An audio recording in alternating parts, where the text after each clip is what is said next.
How do you survive the impossible? How do you stay on top when the whispers are so loud the whole world can hear them? For decades, Sean Diddy Combs danced on the edge of rumor, scandal, and undeniable power. From platinum records to exclusive parties that nobody talks about, Diddy didn't just build an empire. He built a fortress around himself. But this year, that fortress cracked wide open. Raids, lawsuits, federal charges, and now a courtroom full of secrets spilling into the public. Yet somehow he's still standing. This is the shocking story of Diddy's partial verdict. How he dodged the harshest charges, and what his lawyers did to keep him out of a life sentence. Before we dive in, hit that like button, subscribe to Mystery Junkie, and tell us in the comments, did Diddy beat the system, or is the system built to protect people like him? Diddy's rise was the stuff of hip-hop legend. The 90s were his playground. The notorious B.I.G., Bad Boy Records, shiny suits, hit after hit. Diddy wasn't just making music, he was making culture. But even in the early days, the rumors were there. The wild parties, the secret backrooms, the whispers of hush money and NDAs that never made the headlines. People called him untouchable. When Biggie died, when Shine went down for the club shooting, Diddy walked away clean. Through every storm, he turned scandal into spin. He sold the image of the ultimate mogul. Rich, generous, unstoppable. But behind the champagne and the stage lights, there was always a darker story waiting to break through. And in 2024, it finally did. It started with raids that felt like a movie scene. Federal agents swarming Diddy's LA and Miami mansions. Helicopters overhead. Armored vehicles rolling up to iron gates. Inside, computers, phones, paperwork, seized by teams looking for proof of what the lawsuits had claimed for years. Sex trafficking, underage victims, assault, secret payoffs to keep people silent. For the first time, Diddy wasn't just dodging rumor. He was facing it head-on, under bright, cold lights of the FBI. In the middle of it all, the Cassie lawsuit. Cassie Ventura, Diddy's ex, didn't just claim abuse. She painted a picture of a hidden world. Parties, coercion, threats. When she filed, the shockwaves were instant. And just as fast, Diddy settled. No trial, no testimony. The check was signed, the silence returned. Or so he thought. By spring 2025, the rumors turned into charges. Real ones. Prosecutors filed multiple counts. Sex trafficking, racketeering under RICO, transportation for prostitution. This wasn't a gossip headline anymore. This was potential life in prison. And for once, Diddy's grin was nowhere to be seen. In that cold courtroom, the man who'd hosted the biggest parties in hip-hop sat surrounded by lawyers in tailored suits. On the stand, witnesses spoke of secret flights, locked rooms, parties that turned to nightmares. Some stories felt too big to be true, but there they were under oath. And across from a prosecution sat Diddy's legal dream team. The same kind of people who defend billionaires and corporate monsters. They picked apart every claim, drilled every witness, planted tiny seeds of doubt. And when the jury went to deliberate, those seeds grew. When the verdict came down, the world held its breath. 2 counts stuck, transportation to engage in prostitution. 1 linked to Cassie, 1 to another woman. But the big one, racketeering conspiracy under RICO, the charge that could have meant life, hung in the balance. 12 hours of debate, testimony revisited, jurors clashing behind closed doors. In the end, they couldn't agree. Deadlocked. The judge sent them back with an Allen charge, a final push to break the tie. But they came back the same, split.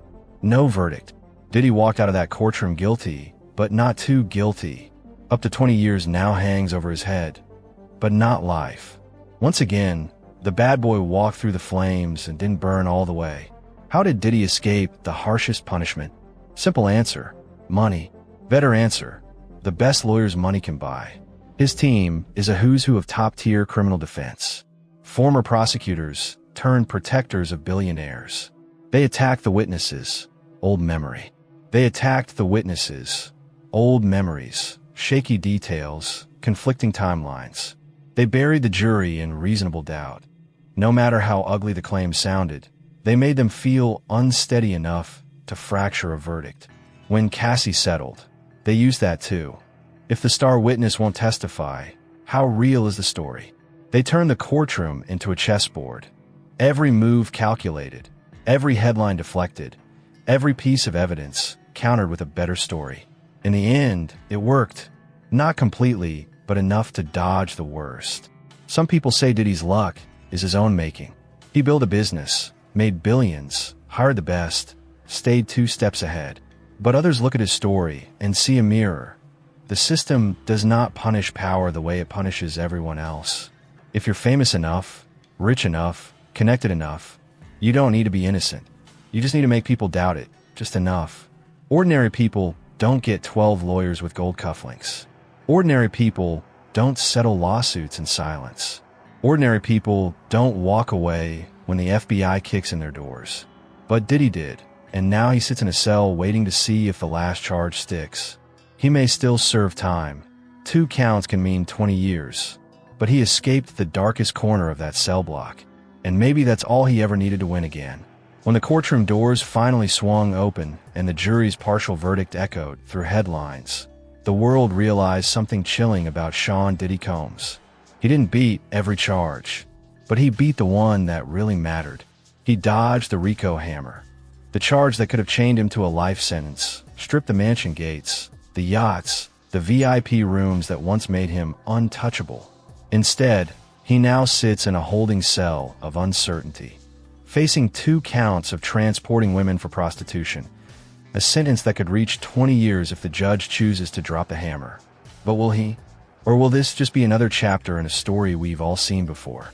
A story where power protects itself, where the rich and famous don't fear bars. They fear only the headlines that fade too soon.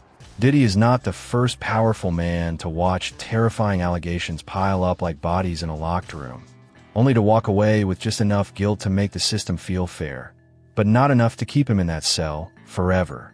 We've seen it with Hollywood moguls, with music titans, with billionaires who sign hush checks like they're paying for dinner. We saw it in the lightning speed of Cassie's settlement. One moment her lawsuit painted a nightmare scene.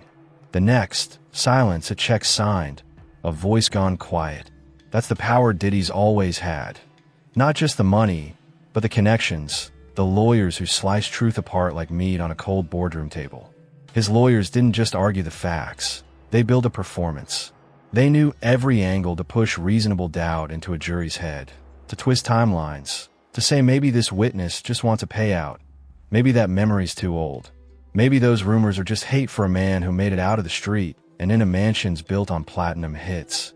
But beneath all the maybes, the truth rots in shadows we'll never see fully. A truth that victims carry to their graves or bury under NDAs they signed when the spotlight burned too bright. Because that's the system Diddy didn't build alone. He just mastered it. He knew where to host the parties, who to invite, who to pay, who to scare, and maybe who to ruin if they ever open their mouths. And now, with the RICO charge split and dangling, prosecutors are left with a choice. Push for a retrial and risk the same dance again, or drop it quietly and walk away with a partial win to show the world they tried.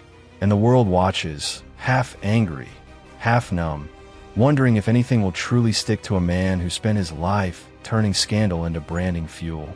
So what happens next? Does Diddy serve 20 years behind a concrete door that won't swing open for parties? Or does he cut deals in the dark, swap time for secrets, and step out years from now to reclaim a legacy with new apologies and old spin? One thing is certain, this verdict didn't clear his name. It just proved how powerful names bend justice until it snaps.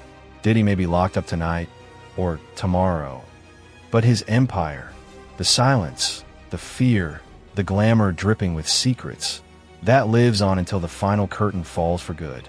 And maybe it never will, because for men like Diddy, there's always another locked door, another hush check, another jury who can't agree. So what do you think? Is this the start of his end?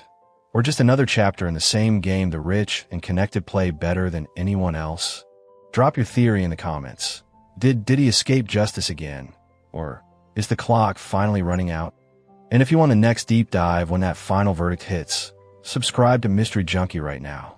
Stay awake, stay skeptical, and never forget, the bigger the empire, the deeper the secrets that feed it.